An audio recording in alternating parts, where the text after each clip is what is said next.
चला नमस्कार आणि गुड इव्हिनिंग शिक्षक मित्रांनो, गुड इव्हिनिंग तुम्हा सर्वांना।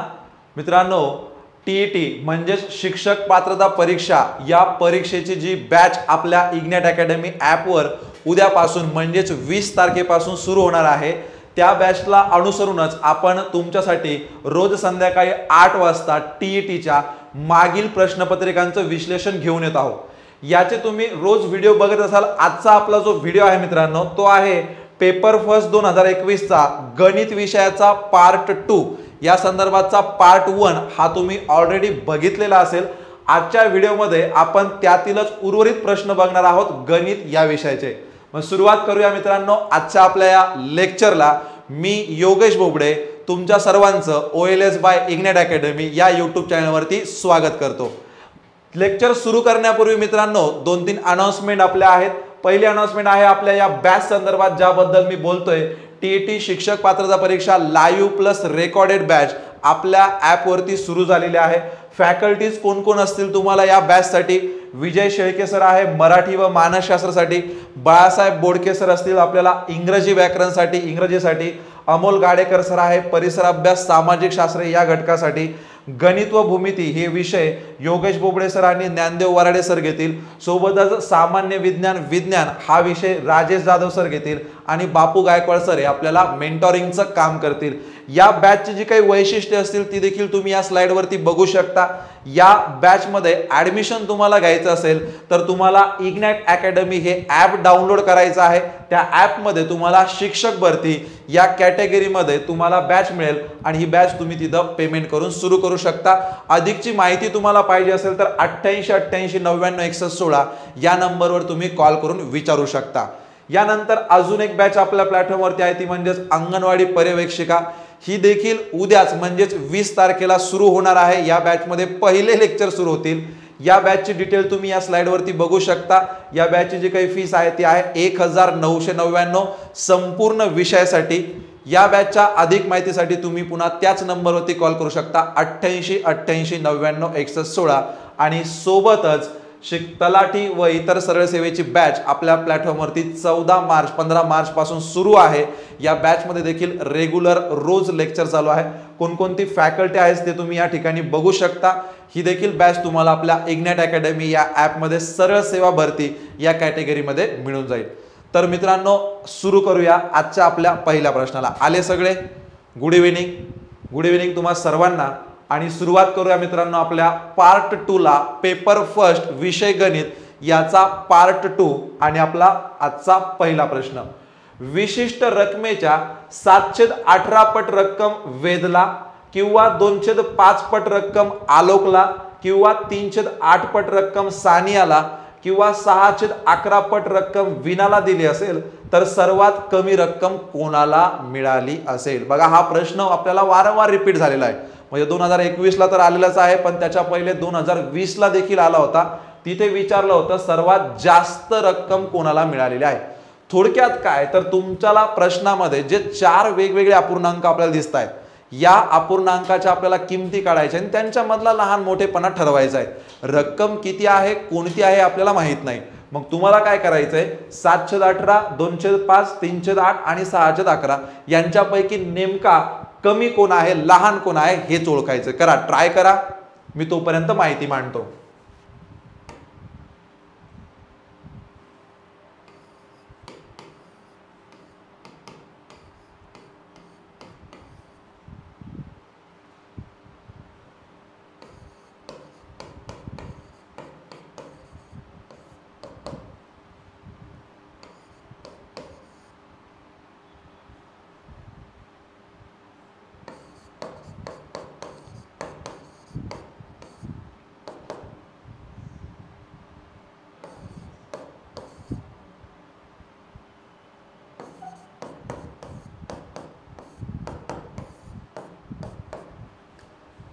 बघा माहिती मांडली फक्त। चला काय उत्तर येत आहे? सानिया, आलोक, वेगवेगळी उत्तर येत आहेत। अपूर्णांकातील लहान मोठेपणा ठरवायचा मित्रांनो। मग यामध्ये बघा आता यांच्या किमती काढण्यासाठी तुम्ही अजून काय करू शकता, तुम्ही अंशासोबत एक एक शून्य जोडू शकता। एक एक शून्य तुम्ही जर अंशामध्ये ऍड केलं तर तुम्हाला भाग देणं थोडंसं सोपं जाईल. चला सोबत ट्राय करूया. तर 18 ने आपल्याला 70 ला भाग द्यायचा आहे, तर तो भागाकार आपण पूर्ण करू. 18 एक 18, 18 त्रिक 54, किती बाकी उरेल मित्रांनो? 16 बाकी उरेल. 16 ला काही 18 ने भाग जाणार नाही, दशांश चिन्ह इथं शून्य. 18 8 144, पुन्हा 16 बाकी उरेल, मग पुन्हा शून्य. 18 8 144, म्हणजेच वेदला 3.88 एवढी रक्कम मिळाली, एवढे रुपये मिळाले असं म्हणू आपण सरळ. यानंतर आलोकचं उत्तर काय होईल मित्रांनो? 5 चोक 20, म्हणजे आलोकला 4 रुपये एवढी रक्कम मिळाली असं म्हणता येईल. त्यानंतर सानिया 8 एक 8, 8 त्रिक 24, 6 बाकी उरली, दशांश चिन्ह शून्य. 8 7 56, 4 बाकी उरली शून्य. 8 45, म्हणजेच 3.75 अशी आपल्याला इथं याची किंमत मिळाली, एवढे रुपये मिळाले असं म्हणता येईल. 11 एक 11, 11 5 55, 5 बाकी उरली. 11 चोक 44, म्हणजेच 5.4 असं होईल. मग याला तुम्ही पुढे काढू शकत होता सर, का नाही काढलं? गरजच नाही ना मित्रांनो. तुम्ही जर बघताय आता इथे सर्वात कमी रक्कम कोणाला मिळेल, तर बघा 3.88 3.75, यामध्ये कमी कोणती असेल? बरोबर आहे, यामध्ये कमी कोणती असेल? तर सानिया.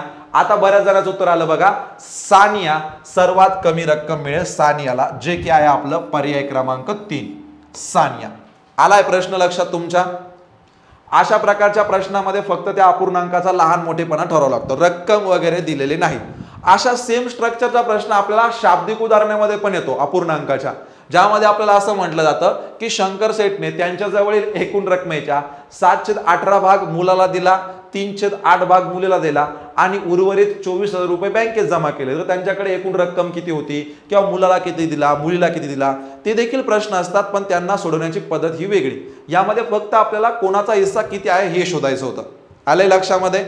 चला समजलंय का? वळूया पुढील प्रश्नाकडे. पुढचा प्रश्न आहे आपल्याला भूमितीमधला. आयत हा डॅश डॅश असतो हे विधान पूर्ण करण्यासाठी योग्य असणाऱ्या बाबी खालीलपैकी कोणत्या?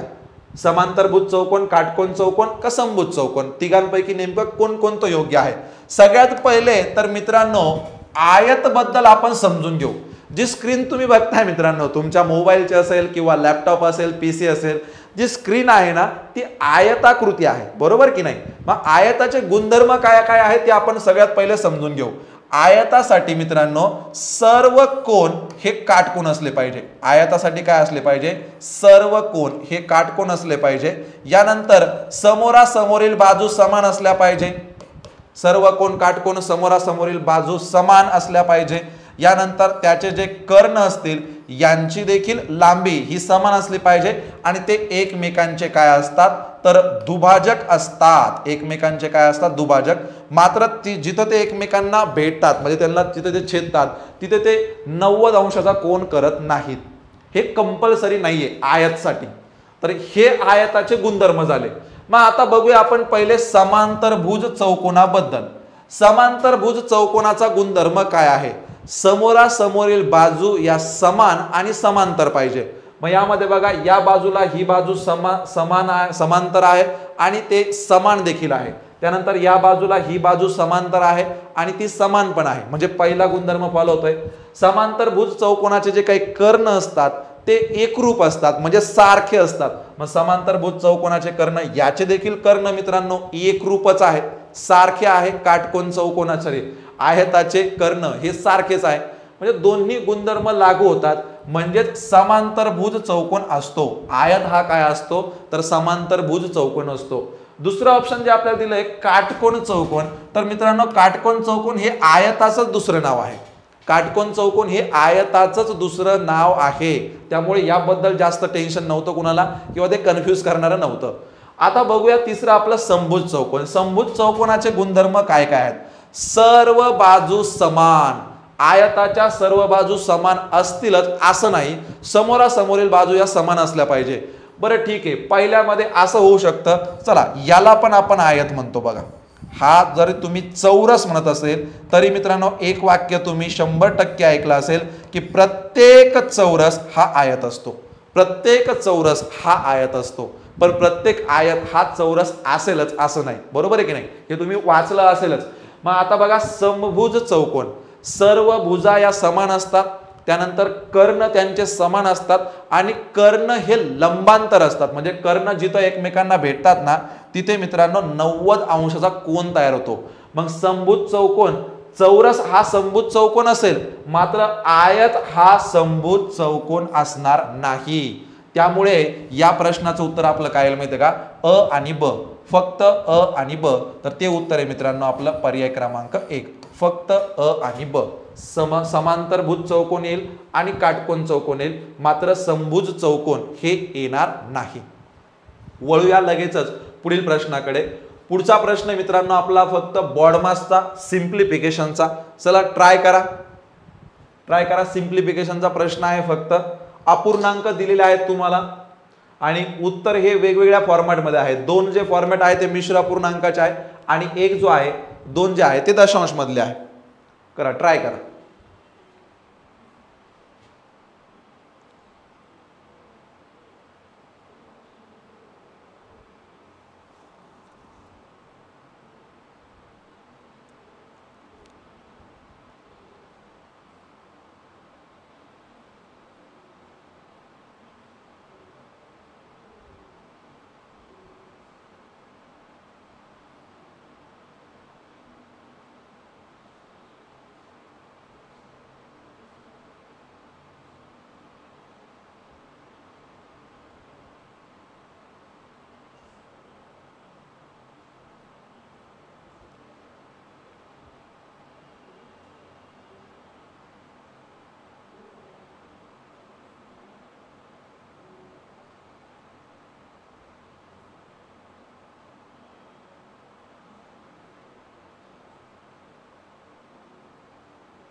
आलंय का उत्तर? चला काय म्हणताय, 1.59. काय उत्तर येते बघा, 1.59.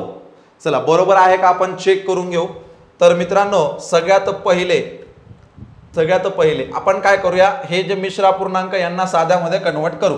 म्हणजेच बे एक बे आणि एक किती 3/2 असं उत्तर येईल. यानंतर बघा यांची वजाबाकी पूर्ण करून घेऊ. हा कंस आपल्याला पहिले सॉल्व्ह करायचा असतो.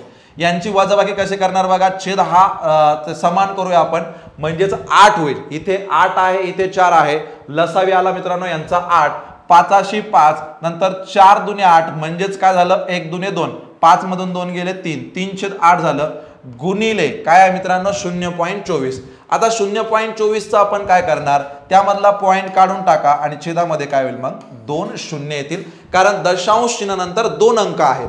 आणि मग यांच्यामध्ये काटाकाटी आपल्याला सर्वप्रथम करून घ्यावं लागेल. सर्वप्रथम गुणाकार करा, 8 1 8, 8 3 24. आता काय राहिलं बघा 3/2 अधिक 3 3 9 छेद 100. या दोघांची फक्त बेरीज करायची आहे. याचा छेद हा 100, याचा छेद हा 2. जर छेद समान केला तर काय होईल मित्रांनो बघा, याला गुणिले 50 करावं लागेल, म्हणजे यांचा छेद हा किती होईल 100 होईल.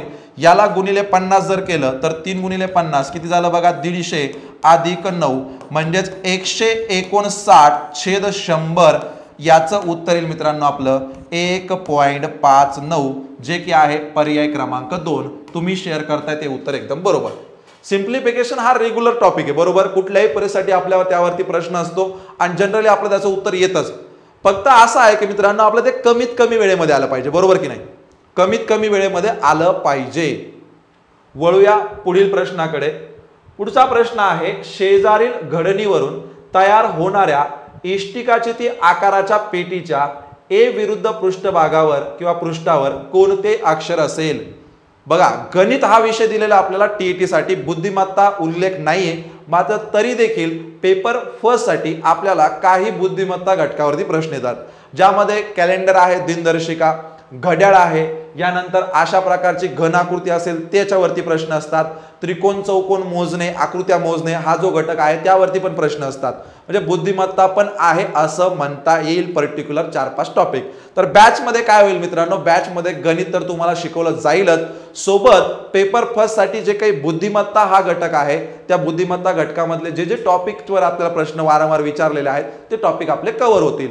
सोबतच आपण जर टीईटी परीक्षेचा विचार करतो इतर परीक्षेच्या कंपॅरिझन मध्ये, तर मित्रांनो शालेय पाठ्यपुस्तकं शालेय पाठ्यक्रमाला जास्त फॉलो केलं जातं पेपरसाठी। मग यामध्ये विशेषतः भूमितीमध्ये फरक असा आहे की इतर परीक्षेसाठी आपल्याला सरळ सरळ त्याच्या मोजमापनावरती प्रश्न असतात, मात्र इथे आपल्याला त्याचं गुणधर्म प्रमेय त्यावरती प्रश्न असतात। पाठीमागचा प्रश्न तुम्ही बघता तो गुणधर्मावरती होता, सगळ्या ज्या आकृती आहेत समांतरभुज चौकोन असेल, समभुज चौकोन असेल, आयत असेल यांच्या गुणधर्मावरती होता। आलं उत्तर? आलं का उत्तर? ए च्या विरुद्ध भागा काय म्हणताय? सी। ए च्या विरुद्ध पृष्ठभागावर कोणता येईल? सी। एकदम बरोबर उत्तर आहे मित्रांनो। प्रश्न सोपा आहे, स्ट्रक्चर सोपा आहे। एक गोष्ट लक्षात ठेवायची तुम्हाला, ए च्या विरुद्ध पृष्ठभागावर हा सी येत असतो, यानंतर बी च्या विरुद्ध पृष्ठभागावर हा डी येत असतो आणि यानंतर मित्रांनो ई च्या विरुद्ध पृष्ठभागावर हा एफ येत असतो। हे पाठच करून ठेवा। अशाच प्रकारचं एक स्ट्रक्चर तुमच्या नोटबुक मध्ये काढून ठेवा, म्हणजे जर या स्ट्रक्चरवरती प्रश्न आपल्याला विचारला जातोय तर आपल्याला लगेच लक्षात येऊन जाईल कोण कोणाच्या विरुद्ध येतो। ए च्या विरुद्ध कोण येतो? सी येतो, बी च्या विरुद्ध डी आणि ई च्या विरुद्ध एफ। इथे विचारले आपल्याला ए च्या विरुद्ध पृष्ठभागावर, तर त्याचं उत्तर मिळेल मित्रांनो आपल्याला सी। त्याचं उत्तर मिळेल आपल्याला सी। येतंय? समजतंय? चला, समजत असेल तर लाईक करायला काहीच हरकत नाही मित्रांनो।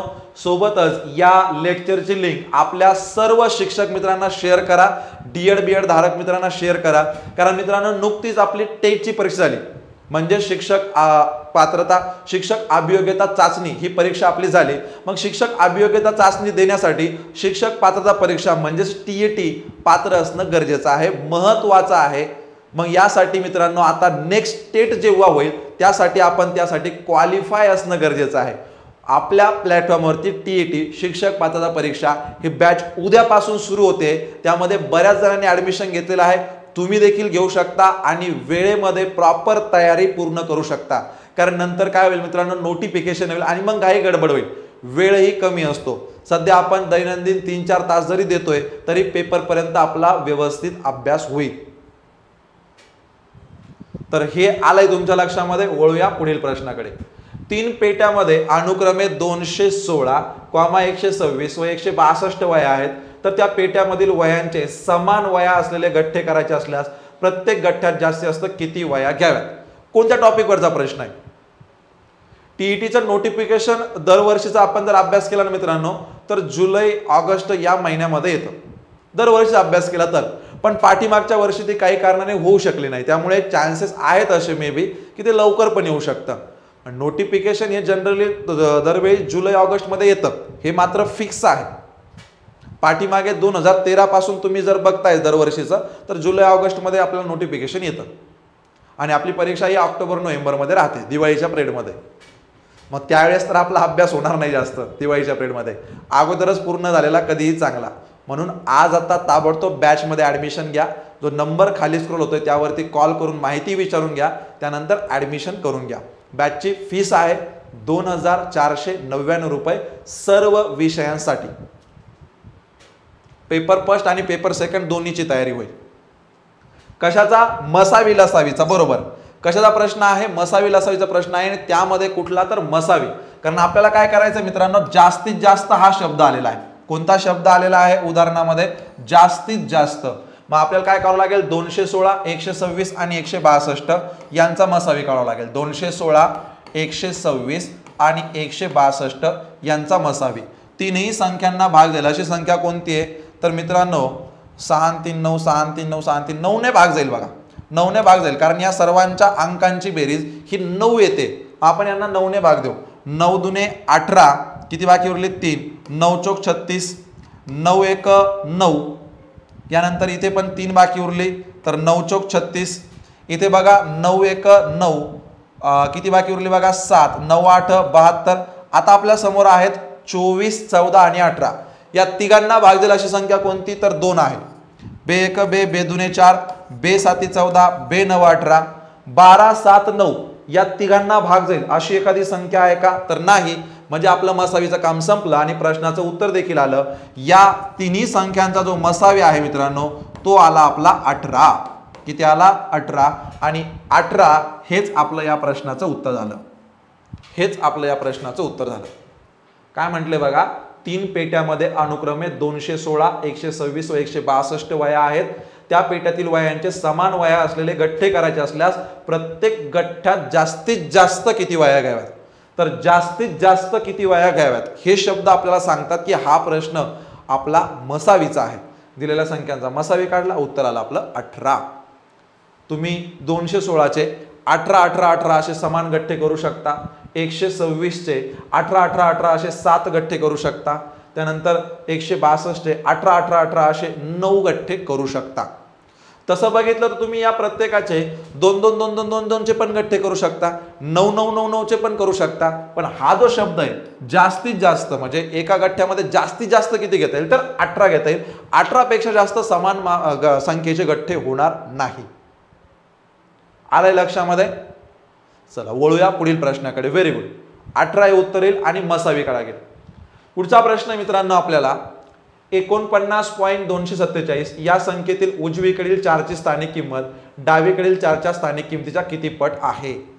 स्थानिक आणि दर्शनी किंमत या बेसिक घटकावरती प्रश्न आहे. चला ट्राय करा. 2021 या वर्षी जी काही टीईटी परीक्षा झालेली मित्रांनो त्यामधील पेपर फर्स्टचे आपण प्रश्न बघतोय. सोल्युशन देखील तुम्हाला समजतंय, पण लाईकची कमतरता कशामुळे पटकन सेशनला एक लाईक होऊ द्या, त्यानंतर लगेच लाईक झाल्यानंतर एक शेअर देखील होऊ द्या आपल्या सर्व डीएड बीएड धारक मित्रांच्या व्हॉट्सअप ग्रुपमध्ये. चला सोपा प्रश्न आहे. स्थानिक व दर्शनी किमतीवरती 49.247 यामध्ये एक गोंधळ उडतो, तो पहिले मी तुम्हाला क्लिअर करतो की उजवीकडील कोणते आणि डावीकडील कोणते. तर हे सगळ्यात महत्वाचं आहे. बघा हे आहे उजवीकडील, हे आहे उजवीकडील आणि हे आहेत डावीकडील, हे आहे डावीकडील. हे महत्वाचं आहे. हे समजलं म्हणजे उत्तर तुमचं येऊन जाईल. 10⁻3 बघा ऑप्शन क्रमांक 3 हे उत्तर येते 10⁻3.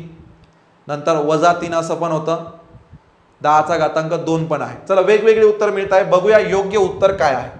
काय म्हटलं आपल्याला उजवीकडील 4 ची स्थानिक किंमत. उजवीकडील 4 कोण आहे 0.04 अशी त्याची स्थानिक किंमत होईल. डावीकडील जो 4 आहे याची स्थानिक किंमत किती मित्रांनो 40. याची स्थानिक किंमत किती आहे 40. मग आता दशांश चिन्ह जेव्हा आपण काढतो तेव्हा 4 हा अंक आपल्याला मिळेल, पण फक्त दशांश चिन्ह काढता येत नाही. त्या बदल्यामध्ये आपल्याला काहीतरी करावं लागतं. काय करावं लागतं तर दशांश नंतर जेवढे अंक आहेत तेवढे शून्य आपण छेदात घेतो. दशांश नंतर जेवढे अंक आहेत तेवढे शून्य आपण छेदात घेतो. आणि मग जेव्हा आपण हा भागाकार पूर्ण करू म्हणजेच 4 × 4 4 × 4 आणि त्याच्यावरती 3 शून्य 1/1000 असं आपलं उत्तर येईल. इथं बरेच जण पोहोचतील देखील 1/1000 पर्यंत, पण पुढे त्याचा आपल्याला 10च्या घातामध्ये पण मांडणी करता आली पाहिजे. बरोबर आहे 10⁻3 कसं काय तर बघा इथे काय होईल 10⁻3 होईल. 1000 म्हणजेच 10चा घन, 1000 म्हणजेच 10चा घन 10⁻3 आणि याला आपण अंशामध्ये बोलावं लागेल कारण आपलं उत्तर बघा डायरेक्ट प्रॉपर आहे. असं आहे का 1 वगैरे नाही, म्हणून याला वरती बोलवा. म्हणून +3 आन्सर येणार नाही. हा +3 ज्याने सांगितलं येणार नाही, -3 येईल. हे अंशामध्ये बोलवलं, हे झालं बघा 10⁻3 जे आहे आपलं पर्याय क्रमांक 4. आलं लक्षामध्ये. स्थानिक व दर्शनी किंमत. यामध्ये स्थानिक दर्शनी किंमत सगळ्यांना समजते, पण त्या समोर आता अधिकची माहिती आपल्याला विचारली जाते. तो त्याच्या किती पट किंवा मग स्टार असेल तर त्याच्या ठिकाणी कोणता अंक असला पाहिजे, अशा प्रकारचे सगळ्या प्रश्नांची तयारी होईल मित्रांनो बॅचमध्ये. पुढचा प्रश्न पुन्हा भूमिती घटकावरती आहे. शेजारील समभुज चौकोनातील n0 म्हणजेच किती किंवा n अंश म्हणजेच कोण किती आहे, अशा प्रकारची आपल्याला आकृती दिली आहे. समभुज चौकोनाबद्दल मी तुम्हाला थोड्या वेळापूर्वीच सांगितलं होतं मित्रांनो, कारण आपला जो दुसरा प्रश्न त्यामध्येच आपल्याला समभुज चौकोनाचे गुणधर्म समजून घ्यायचे होते. मी काय म्हटलं तुम्हाला, सर्व भुजा या समान असतात. सर्व भुजा काय असतात मित्रांनो समान असतात. यानंतर जे या ठिकाणी हे असतात कर्ण असतात, हे कर्ण एकमेकांना कसे असतात लंब असतात,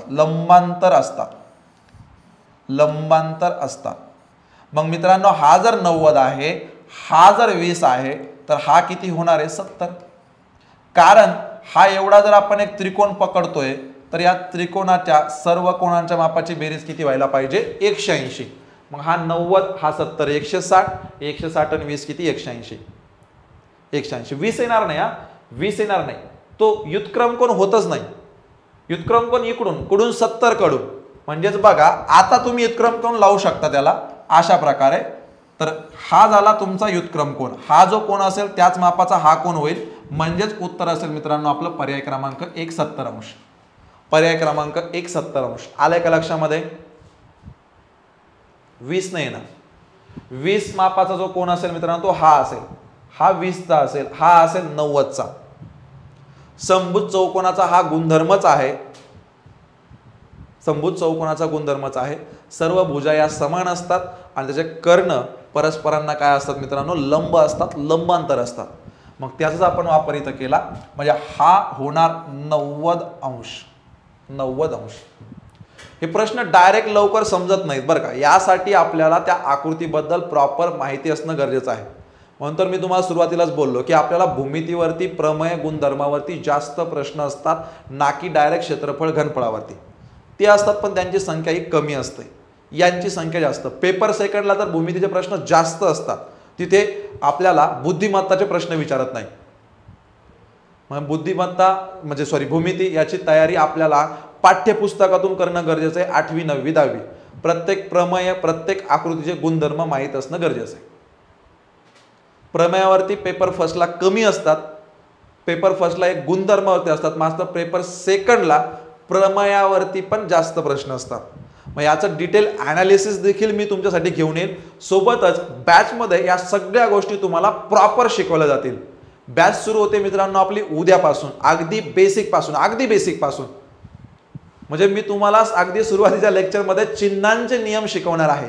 गुणाकार भागाकारामध्ये होणाऱ्या चुका आहेत त्या काय कोणत्या आहेत, त्या कशा टाळल्या पाहिजेत हे देखील सांगणार आहे, अति बेसिक पासून. तर बॅच आत्ता जॉईन करा, म्हणजे उद्यापासून पहिलं लेक्चर तुमचं मिस होणार नाही. पुढे बघा काय म्हटलंय, 9 सेंटीमीटर बाय 40 सेंटीमीटर आयताकृती रंगीत कागदाच्या दोन्ही कर्णावर कापून 4 पताका तयार केल्यात, तर 2 मोठ्या पताकाची एकूण परिमिती किती सेंटीमीटर असेल. तर जोपर्यंत आपण डायग्राम काढत नाही तोपर्यंत इमॅजिन होणार नाही. आकृती सांगितली आपल्याला 1 आणि आयताकृती बद्दल सांगितलंय, हा 40 सेंटीमीटर आहे, हा 9 आहे. आणि कापायचं कसं, तर कर्णावरती कापून 4 पताका तयार केलेल्या आहेत. मग आता 4 पताका बघा कोणकोणत्या आहेत, तर 1 2 3 4 पताका झालेल्या आहेत. आणि आपल्याला 2 मोठ्या पताकांची परिमिती बघा, फार मस्त प्रश्न आहे. पताका तर तयार केल्यात, पण आपल्याला कोणाची परिमिती लागते, 2 मोठ्या पताकांची लागते. मग मोठे पताका कोणकोणते आहेत बघा, 4 आहेत. हे पताका आपल्याला लहान आहेत, हे 2 पताका मोठे आहेत. हे पताका असतील, यानंतर हे पताका असतील. हे मित्रांनो मोठे आहेत आकाराने.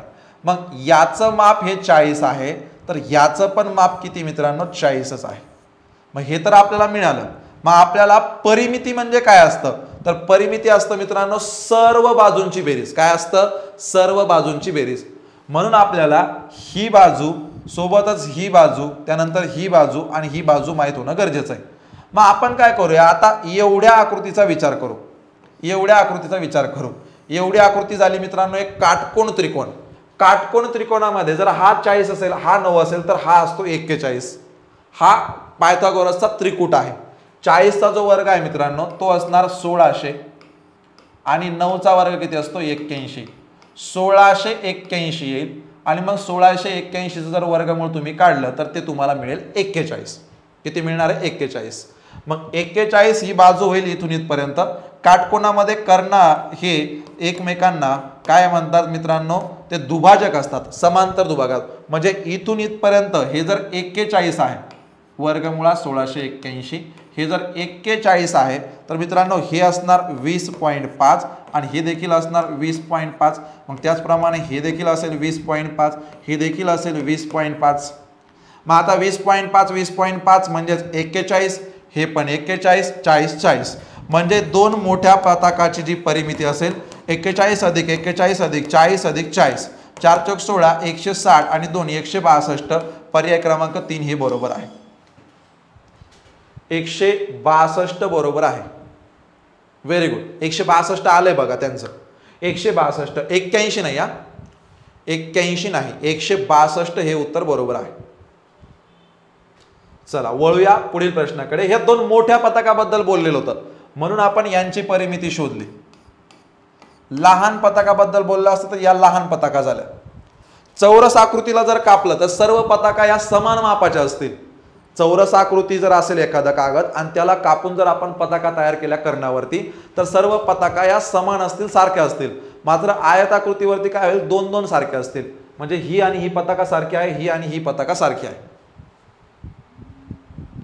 पुढचा जो प्रश्न आहे मित्रांनो तो आपल्याला बीजगणित घटकावरती आहे, वर्ग समीकरणावरती आहे. मग आता या वर्ग समीकरणामध्ये आपल्याला काय दिलं, x वर्ग वजा 9x अधिक 20 भागाकारामध्ये x वजा 5 बरोबर 0 आहे. तर x बरोबर किती असं आपल्याला विचार. x बरोबर किती असं आपल्याला विचार. मग आता काय असेल मित्रांनो, आपल्याला काय करावं लागेल माहिती आहे का, जे आपल्या अंशामध्ये आहे त्याचे अवयव पाडावे लागतील. एक गोष्ट तुम्ही इथं लक्षात ठेवा की x ची किंमत ही 5 मुळीच येणार नाही. 5 मुळीच येणार नाही. का 5 येणार नाही, कारण जर तुम्ही इथं x बरोबर 5 ठेवलं तर मित्रांनो 5 वजा 5 काय होईल, 0 होईल. आणि कुठल्याही संख्येला शून्याने भाग दिल्यावर 0 उत्तर येत नाही, इन्फानाइट उत्तर येतं, अव्याख्येय उत्तर येतं. म्हणून 5 होणार नाही. बरेचसे जण याला काय करतात की ज्या काही संख्या तुम्हाला दिसत आहेत त्यांना एक्सच्या ठिकाणी ठेवून बघतात आणि प्रश्न सॉल्व्ह करण्याचा प्रयत्न करतात. उत्तर येतही पण काही वेळा वेळ फार जातो. मग हा वेळ आपला वाचला पाहिजे. एक तर आपल्या लक्षात आलं की 5 उत्तर येत नाही. मग आपल्याला मित्रांनो हा जो वजा 9 आहे याला अशा दोन संख्येमध्ये स्प्लिट करावं लागेल की ज्यांचा गुणाकार हा 20 येईल. ज्यांचा गुणाकार हा काय 20 येईल. म्हणजे बघा x वर्ग वजा 5x वजा 4x अधिक 20 बरोबर आहे का. वजा 9xच होते त्यांना आपण वजा 5x वजा 4x असं स्प्लिट केलं आणि खाली कोण आहे मित्रांनो x वजा 5 आहे. बरोबर किती आहे 0. आता या पहिल्या दोन टर्म मधून, या पहिल्या दोन पदांमधून आणि पुढच्या दोन पदांमधून आपण काही कॉमन घेणार. पहिल्या दोन पदांमधून मी x कॉमन घेतो म्हणजे कंसामध्ये काय राहील x वजा 5. यानंतर वजा बाकीचं चिन्ह कॉमन काय घेता येईल बघा 4 कॉमन घेतो. पुन्हा ब्रॅकेटमध्ये काय राहील x वजा 5. बघा एक क्रॉस चेक करून बघा.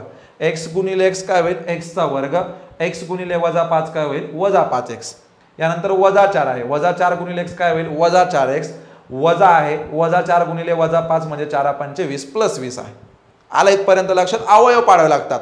आता या ज्या गोष्टी आहेत या आपल्याला पाठ्यक्रमामध्येच आहेत बरोबर की नाही. बीजगणितमध्ये वर्ग समीकरणेमध्ये हे बघावंच लागतं ना आपल्याला. म्हणून मी म्हटलं की आपल्याला पाठ्यक्रमावरती चांगलं ध्यान द्यावं लागतं. बॅचमध्ये हा घटक तुमचा कोणताही घटक असू द्या तो एकदम व्यवस्थित होणार आहे. मग इथे छेदामध्ये काय होईल मित्रांनो आपलं x वजा 5. यांच्यामध्ये काय होतं आता x वजा 4 आणि x वजा 5. छेदामध्ये काय होईल पुन्हा x वजा 5. हे कॅन्सल होऊन जाईल. x वजा 4 बरोबर 0 म्हणजे x बरोबर 4 म्हणजे x बरोबर 4. कुठलं उत्तर आलं मित्रांनो आपलं पर्याय क्रमांक 1. कुठलं उत्तर आलं पर्याय क्रमांक 1 बरोबर. एवढा वेळ नाही लागला पाहिजे. बरोबर बरोबर तुमचं म्हणणं जे आहे ते एकदम करेक्ट आहे सर. पेपरमध्ये आपण एवढा वेळ नाही देऊ शकत. काही ट्रिक आहे का, तर बिलकुल ट्रिक सांगतो मित्रांनो मी तुम्हाला. तुमचा गुणाकार हा +20 आला पाहिजे आणि बेरीज किंवा वजाबाकी -9 आले पाहिजे. असे दोन अंक कोणते, तर वजा 5 आणि वजा 4 आले तुमच्या लक्षामध्ये. कोण आहे वजा 5 आणि वजा 4. आता x च्या किमती या काय असू शकतात, याचं चिन्ह अपोजिट करायचं. 5 आणि 4 काय असू शकते 5 आणि 4. मात्र छेदामधील जे काही संख्या दिली तुम्हाला x वजा 5 हे तुम्हाला प्रकर्षाने सांगतंय की 5 घेऊ नका म्हणून 4 उत्तर येईल. एवढं सगळं करण्याची गरज नाही. एवढं सगळं करण्याची गरज नाही. सांगू शॉर्टकट पुन्हा एकदा सांगू शॉर्टकट. काय शॉर्टकट बघा. x वर्ग वजा 9x अधिक 20. 20 चे असे दोन अवयव कशाचे +20 चे. +20 चे असे दोन अवयव की ज्यांची बेरीज किंवा वजाबाकी ही वजा 9x होईल. म्हणजे ते आले बघा वजा 5 आणि वजा 4 किंवा वजा 4 आणि वजा 5. आणि काय करायचं x ची किंमत काढताना यांचं चिन्ह हे विरुद्ध करायचं, अपोजिट करायचं. म्हणजे -5 चं +5 -4 चं +4. +5 येणार नाही हे आपल्याला इथून समजलं होतं. मग काय येऊ शकतात तर +4. पुढचा प्रश्न बघा. फक्त काही 500 रुपये किमतीच्या व काही 2000 रुपये किमतीच्या नोटा असलेल्या पिशवीत 30,500 रुपये आहेत, तर त्या पिशवीत खालील पर्यायापैकी 500 रुपये किमतीच्या किती नोटा असू शकतील? बघा, नोटांची संख्या ही समान नाहीये. आपल्याला जर असं म्हटलं असतं जेवढ्या 500च्या नोटा आहेत तेवढ्याच 2000च्या नोटा आहेत, तर आपण या रकमेला डायरेक्ट 2500 ने भाग दिला असता. मात्र तसा प्रश्न नाहीये. 500च्या किती नोटा असू शकतात? मग आपल्याला हे ऑप्शन मधून ट्राय करावं लागेल, ऑप्शन मधून समजून घ्यावं लागेल. बघा कसं करायचं, मी एक ऑप्शन तुम्हाला समजून सांगतो. पहिलं ऑप्शन आहे आपलं 23. पहिलं ऑप्शन काय आपलं? ऑप्शन 23. 23 नोटा जर असेल कशाच्या? 500च्या. 500च्या जर 23 नोटा असेल तर 23 पंच किती होईल मित्रांनो? 20 पंच 100, 3 पंच 15, म्हणजेच 115 आणि या 2 शून्याशी 2 शून्य, म्हणजेच 11,500 रुपये होईल. अर्थ काय झाला याचा? 500 रुपयांच्या नोटांचे 23 नोटा जर ठेवल्या आपण तर 11,500 रुपये रक्कम होते. टोटल रक्कम किती आहे? 30,500. मग 30,500 पैकी 11,500 ही जर 500च्या नोटापासून आहे तर 2000 साठी रक्कम किती उरते? बघा, 30 मधून 11 गेले मित्रांनो 19. 19,000 हे 2000च्या नोटापासून तयार होतील का? नाही, म्हणून आपलं ऑप्शन 1 कॅन्सल. असंच आपल्याला ऑप्शन 2, ऑप्शन 3, ऑप्शन 4 चेक करावं लागेल. चला सोबत माझ्या, मी ऑप्शन 2 चेक करतो, तुम्ही देखील करा. 39 म्हटलं आपण 500च्या नोटा. 39 गुणिले 5, बघा 5 9 45, हातचे गेले 4, 5 त्रिक 15, बघा 5 9 45, हातचे गेले 4, 5 त्रिक 15, 15 आणि 4 किती? 19. 19,500 कशामधून वजा करावं लागेल तुम्हाला? 30,500 मधून वजा करावं लागेल. काय रक्कम मिळते? बघा 0 0 0, 30 मधून 19 गेले, काय राहिलं? बघा 11. 11,000 ही देखील रक्कम मित्रांनो 2000च्या नोटापासून होणार नाही. 2000च्या नोटापासून 11,000 कसे होतील? 2000च्या 5 नोट आणि एक 2000ची अर्धी नोट, असं होईल का? 2000च्या नोटापासून 11,000 रक्कम बनणार नाही. समजतोय का तुम्हाला प्रश्न? का माझं एकट्याच चालू आहे? 500च्या किती नोटा असू शकतील? किती नोटा असू शकतील असं विचारलंय. तसं बघितलं तर 500ची एक नोट असती तरी चाललं असतं, पण एक जमणार नाही. मग आता बघतोय आपण पुढे अजून 43 ऑप्शन आपण चेक करू. ऑप्शन 3 कोणतं? 43. 43 गुणिले 500, जर 500च्या 43 नोटा असेल तर रक्कम किती होईल? 5 त्रिक 15, हातच्याला 1, 5 चोक 20 आणि 1 किती? 21. 21,500 अशी ती रक्कम होईल. 21,500 आपण 30,500 मधून जर 21,500 वजा करून टाकले तर मित्रांनो हे 0 0 0, 30 मधून 21 गेले 9. 9,000 ही रक्कम देखील 500च्या नोटापासून बनणार नाही. राहिलं काय मग? फक्त आपलं 49. तर हेच उत्तर या प्रश्नाचं काय होईल? बरोबर येईल. मग त्याला सॉल्व करण्याची गरज नाही. जेव्हा अशा प्रकारचं होतं की पहिले 3 ऑप्शन येत नाही तेव्हा चौथं ऑप्शन हे 100% येईल. चौथं ऑप्शन हे 100% येईल, ते म्हणजेच कोणतं? 49. तरी पण आपण त्याला पडताळून बघू. 49 गुणिले 500 जर आपण म्हटलं तर काय उत्तर येईल मित्रांनो आपलं? 5 9 45, हातचे गेले 4, 5 चोक 20, 20 आणि 4 किती? 24 आणि मग इथे 2 शून्याशी 2 शून्य. 24,500 ही रक्कम किती आहे? तर 30,500. त्यापैकी 24,500 हे जर 500च्या नोटा असतील तर मित्रांनो शिल्लक रक्कम किती आहे? 0 0 0, 30 मधून 24 गेले 6. 6,000 रुपये शिल्लक राहतात. 6,000 रुपये 2000 पासून तयार होऊ शकतात. 2000च्या 3 नोटा म्हणजे 6,000 रुपये. आलाय तुमच्या लक्षामध्ये? तर अशा प्रकारचा प्रश्न हा वारंवार रिपीट झालाय आपल्याला टीईटी पेपर फर्स्ट साठी की किती नोटा असू शकतात 500 रुपयांच्या. मग याला सॉल्व करायचं आपल्याला पर्यायमधून. आता आपण एकच प्रश्न सॉल्व केला म्हणून आपल्याला वेळ जास्त लागला. मग अशा प्रकारचे प्रश्न आपला गुणाकार जर वेगाने असेल तर आपल्याला ते तोंडी पण सॉल्व होतात. म्हणजे आपण जर बघितलं 23 पंचे 115 म्हणजेच 11,500. मग 11,500 जर यातून वजा केलं तर 19,000 मिळतील. 19,000 हे 2000च्या नोटापासून होणार नाही, मग ते कॅन्सल. मग तसंच 39 गुणिले 500 अशा प्रकारे आपल्याला तोंडी करायचं असतं. वळूया पुढील प्रश्नाकडे. पुढचा प्रश्न आहे, एका कोनाचा पूरक कोन आणि कोटी कोन यांच्या मापांची बेरीज 200 अंश आहे तर त्या कोनाचे माप किती? बघा, कोनाचं माप आपल्याला माहित नाही. आपण असं म्हणूया कोनाचं माप x आहे. कोनाचा पूरक कोन असतो 180 वजा x आणि दिलेल्या कोनाचा कोटी कोन असतो 90 वजा x. यांच्या मापाची बेरीज आपल्याला दिली 200. मग ती आपण दाखवली बघा 200 तर 180 आणि 90 होईल 270 वजा 2x बरोबर 200.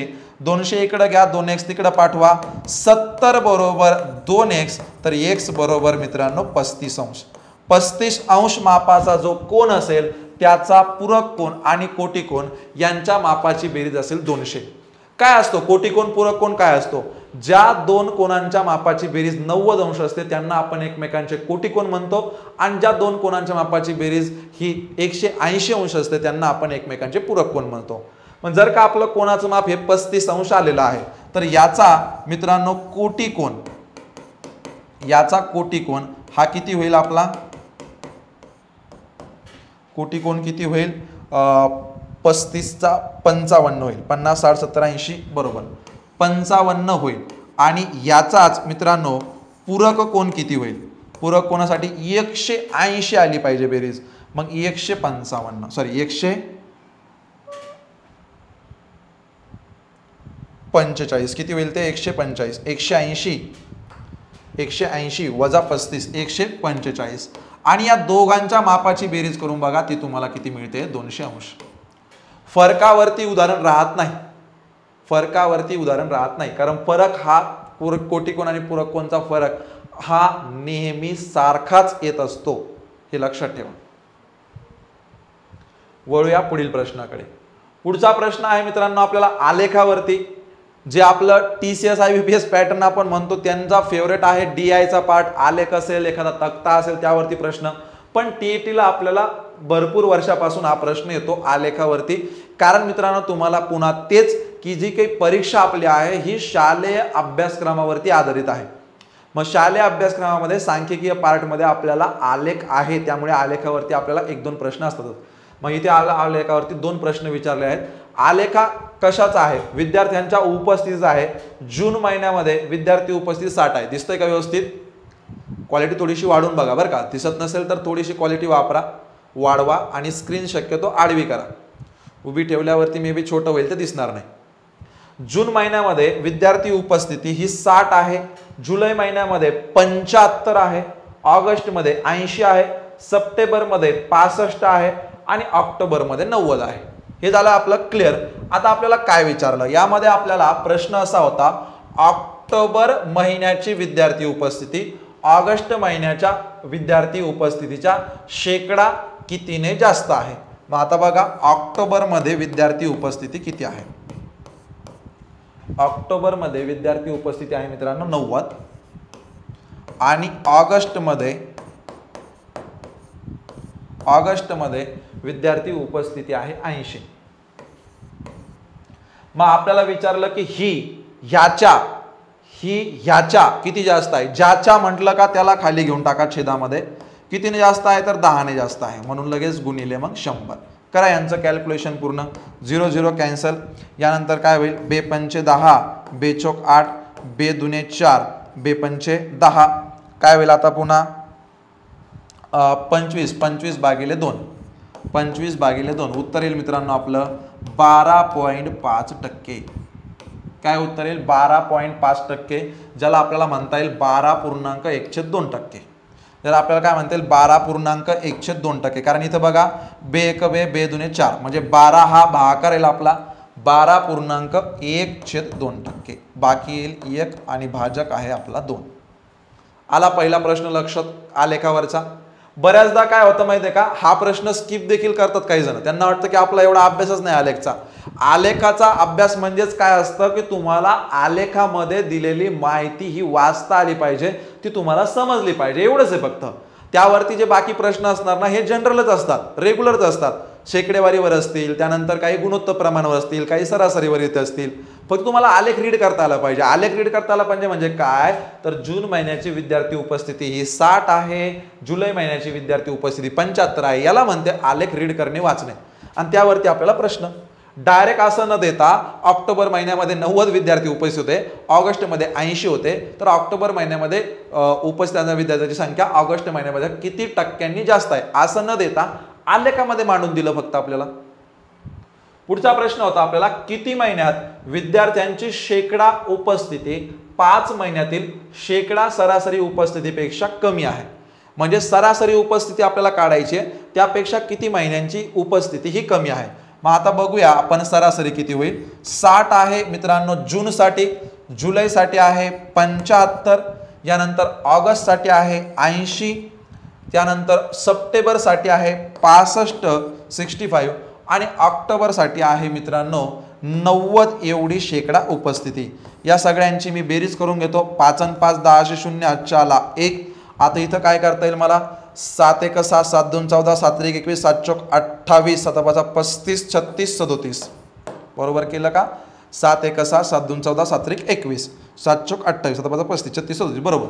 370 याला आपण 5 ने भाग देणार सरासरी शोधण्यासाठी. 5 1 5 5 7 35 2 बाकी उरली 5 4 20. सरासरी आली मित्रांनो 74. सरासरी किती आली 74. 5 7 35 2 बाकी उरली 5 4 20. सरासरी 74. आता आपल्याला 74 पेक्षा कमी किती महिन्यामध्ये आहेत ते ओळखायचं आहे. 74 पेक्षा कमी म्हणजेच थोडक्यात बघा 75 पेक्षा बघा थोडं खाली लाईन जाईल, थोडी खाली जाईल. मग किती महिन्यामध्ये याच्यापेक्षा कमी आहे तर बघा 1 आणि 2. 2 महिन्यामध्ये उपस्थिती कमी आहे सरासरी शेकडा उपस्थितीपेक्षा. सरासरी शेकडा उपस्थितीपेक्षा 2 महिन्यामध्ये उपस्थिती कमी आहे. पुढचा आपला प्रश्न मित्रांनो, 10 या त्रिकोणी संख्येनंतर क्रमाने येणाऱ्या 8व्या त्रिकोणी संख्येचा पाया किती. हा विचारला जाऊ शकतो ना. बघा जास्त उपस्थिती किती महिन्यामध्ये हा जर विचारला असता तर 3 आहे. काय म्हणतो मी, किती महिन्यामध्ये सरासरीपेक्षा जास्त उपस्थिती आहे तर त्याचं उत्तर येईल तुमचं 3. कमी विचारलंय म्हणून उत्तर किती आलं आपलं 2. टोटल 5 महिन्याबद्दल माहिती आहे. पुढचा प्रश्न हा सोपा आहे, त्रिकोणी संख्ये संदर्भात आहे.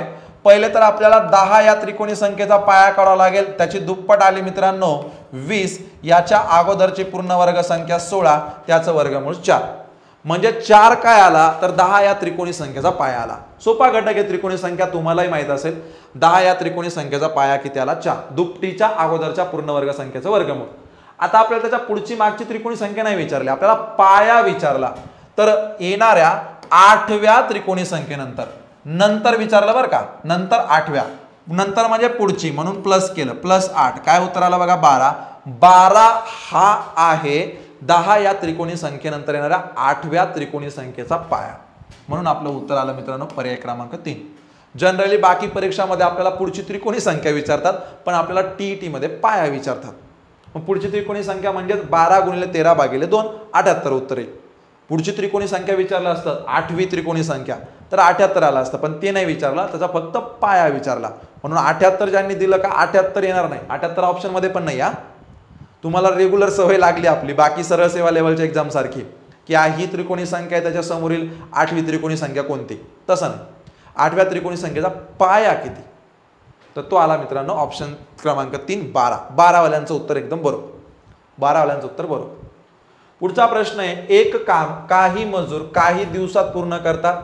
जर मजुरांची संख्या 2/3 पट केली तर तेच काम पूर्ण करण्यास दिवसांची संख्या पूर्वीच्या संख्येच्या किती पट होईल. आता एक गोष्ट लक्षात ठेवायची मित्रांनो, इथे मजूर आणि दिवस हे एकमेकांना इनव्हर्सली प्रोपोर्शनल असतात. म्हणजेच जर मजूर वाढले तर दिवस कमी होतात, दिवस वाढले तर मजूर जास्त लागतील. काय म्हणतोय समजतंय का तुम्हाला. मजुरांची संख्या जर वाढली म्हणजे पहिलं एक काम 2 मजूर करत होते, त्यांना जेवढे दिवस लागतील त्या उलट जर मजूर 5 आले तर दिवस कमी होतील, मजूर 20 आले तर दिवस कमी होतील आणि एकटाच मजुराला करायला दिवस जास्त लागतील. एकमेकांना इनव्हर्सली प्रोपोर्शनल आहे. मग इथे आपल्याला काय म्हटलं, मजुरांची संख्या 2/3 पट आहे तर दिवसांची संख्या ही 3/2 पट होईल. काय होईल माहिती आहे का, दिवसांची संख्या ही 3/2 पट होईल. मग 3/2 पट असं उत्तर कोणतं आहे आपल्याला. तुम्ही म्हणता सर 3/2 पट आन्सरच नाही. 3/2 पट आन्सर आहे. 3/2 ला आपल्याला काय करावं लागेल, भागाकार पूर्ण करावं लागेल. 1.5 पट. 1.5 म्हणजे किती असतो मित्रांनो 1.5. 1.5 म्हणजे किती असणार 1.5, जे आपलं पर्याय आहे 3 नंबरचा. 2/3 नाही येणार, 2/3 येणार. ज्यांनी 2/3 दिलं त्यांचं चुकलंय बरं का. ॲज इट तसं नाही, ते आपल्याला इनव्हर्सली प्रोपोर्शनल आहे, व्यस्त चलनामध्ये आहे. मग जर याचं 2/3 असेल तर याचं 3/2. याचं 4/5 असेल तर याचं 5/4, त्याचं 11/20 असेल तर याचं 20/11. एवढंच लक्षात ठेवायचं. 3/2 ऑप्शन मध्ये नव्हतं म्हणजे काही चुकलं असं नाही, त्याला कन्वर्ट करून बघा 1.5, मग ते आलं आपलं 1.5 पॉईंट. पुढचा प्रश्न बघा, रोमन संख्यांच्या संदर्भाने विसंगत पर्याय कोणता? रोमन संख्या या टॉपिक मध्ये आपल्याला फक्त प्रत्येक नंबरसाठी जे काही चिन्ह वापरलेले आहेत हे माहीत असणं गरजेचं आहे. त्यामध्ये आपल्याला हा प्रश्न सोडवता येतो. मग आपल्याला पहिलं काय म्हटलंय बघा, m/c. m म्हणजे काय असतं बघा, m म्हणजे असतं 1000. 1000/c. c म्हणजे असतं 100. याचं उत्तर येईल मित्रांनो 10. दुसरं जे आपल्याला ऑप्शन आहे ते आहे xc + x. xc म्हणजे मित्रांनो 90 आहे, अधिक x म्हणजे 10 आहे. 90 आणि 10 किती आलं? 100. पर्याय क्रमांक 3 जो तुम्ही बघताय xxv म्हणजे 25 असणार, गुणिले iv म्हणजे 4 आहे, तर याचं देखील उत्तर आपलं 100 आलं. त्यानंतर पर्याय क्रमांक जो 4 आहे मित्रांनो d - cd. d म्हणजे 500 आणि cd म्हणजे 400. 500 - 400 किती आलं मित्रांनो? 100. आता इथं चेक होईल तुम्हाला लगेच मित्रांनो. पर्याय क्रमांक 2, 3 आणि 4 या तिघांची किंमत ही 100 आहे, मात्र पर्याय क्रमांक 1 याची किंमत ही फक्त आणि फक्त 10 आहे. म्हणून आपला विसंगत वेगळा कोणता? तर तो आहे पर्याय क्रमांक 1. विसंगत वेगळा कोणता? तर तो आहे पर्याय क्रमांक 1. रोमन संख्या चिन्हामध्ये फक्त संख्या चिन्ह पाठ पाहिजेत. बॅच मध्ये मी तुम्हाला असं रोमन संख्या शिकवेल की तुम्हाला आजचं जे वर्ष चालू आहे 2023 हे देखील रोमन संख्यामध्ये लिहिता येईल. तुमची जन्मतारीख देखील रोमन संख्यामध्ये लिहिता येईल. इतकं तुम्हाला क्लिअर करेल व्यवस्थित. इथं तुम्हाला आहे समजा फक्त थोडक्यात एक डेमो आणि सराव प्रश्न. बघूया पुढचा प्रश्न. मिनिट काटा 12 वर असताना वेळ पाहिली तेव्हा तास काटा व मिनिट काटा यांच्यात काटकोन तयार झालेला दिसला. आणखी 1.5 तासांनी त्या दोन्ही काट्यात किती अंशाचा कोन होईल? बघा आता मित्रांनो, मिनिट काटा 12 वर आहे, तास काटा 3 वर असला तर काटकोन होतो, किंवा तास काटा 9 वर असल्यावरती पण काटकोन होतो. मग दोन्ही वेळेचा आपण इथे विचार करू. मग 9 वाजलेले आहेत आणि 3 पण वाजलेले आहेत. आपल्याला यांचा कोन शोधायचाच नाही, कारण यांचा कोन आपल्याला सांगतोय काय आहे, तो काटकोन आहे. आपल्याला विचारलं आणखी 1.5 तासांनी. आणखी 1.5 तासांनी मित्रांनो इथे 10:30 वाजतील आणि इथे 4:30 वाजतील. म्हणजे आपल्याला 10:30 आणि 4:30 यांचा कोन शोधायचा आहे. मग कोन शोधायचा फॉर्म्युला तुम्हाला माहित असेलच, 11/2 गुणिले मिनिट आणि 30 गुणिले तास यांच्यातील फरक. मग आता इथे बघा मित्रांनो, तर 30 गुणिले तास म्हणजे ते 300 होईल आणि 300 मधून 11/2 गुणिले मिनिटं. मग 30 ला जर तुम्ही 11/2 केलं, बघा तुम्हाला समजत माहित असेल का कोणाचा फॉर्म्युला काय आहे? 11/2 गुणिले मिनिट आणि 30 गुणिले तास यांच्यामधला काय असणार मित्रांनो? फरक असणार. जो मोठा आहे त्यातून त्याला लहानला वजा करा. मग मित्रांनो इथे मी काय करतो, याला 30 ने गुणतो, हे किती आलं? 300. याला 11/2 ने गुणतो. बघा 30 गुणिले 11/2 हे किती होईल? 15. 15 गुणिले 11 म्हणजेच 165. फायनली कोण सांगण्यासाठी या दोघांमधला फरक 300 आणि 165 मध्ये मित्रांनो 135चा फरक आहे. 135 आलं. ऑप्शन 135 आहे का? नाही. 135 हे उत्तर बरोबर आहे का? बरोबर आहे. 10:30 वाजता 135 अंशाचा कोन होईल. पण तुम्हाला सुरुवातीला सांगितलं की काटकोन ही स्थिती 2 वेळा आहेत. एक 9 वेळा पण येते आणि एक 3 वाजता पण होते. 9 वाजता पण होते आणि 3 वाजता पण होते. मग 3 वाजेच्या हिशोबाने बघितलं तर 1.5 तासाने 4:30 वाजतील. 4:30 साठी जर आपण बघतोय मित्रांनो तर 30 चोक 120 आणि हे जे 30 आहे याचं आपण ऑलरेडी शोधलं होतं मिनिटाचं, ते 165. 165 आणि 120 यांच्यामधला जर तुम्ही फरक बघताय तर तो येईल मित्रांनो 45 अंश. आणि हे मात्र आपल्याला ऑप्शन मध्ये आहे, म्हणून ऑप्शन क्रमांक 2 या प्रश्नाचं उत्तर बरोबर. आला एक प्रश्न लक्षात मध्ये? हा प्रश्न आपल्याला वारंवार रिपीट झालाय टीईटी मध्ये. मिनिट काटा 12 वर असताना वेळ पाहिली तेव्हा तास काटा व मिनिट काटा यांच्यात काटकोन तयार झालेला दिसला, तर आणखी 1.5 तासांनी त्या दोन्ही काट्यात किती अंशाचा कोन तयार होईल? वारंवार विचारला मित्रांनो. आपण बघितलंय काटकोन हा 9 वाजता आणि 3 वाजता होतो. यानंतर बरोबर 1.5 तासांनी 10:30 वाजतील, यानंतर 1.5 तासांनी 4:30. यांचा मी कोन शोधला. याचा 135 आला, याचा 45 आला. 135 ऑप्शन मध्ये नाही, मात्र 45 आहे, म्हणून ऑप्शन आला आपलं 2 नंबरचं.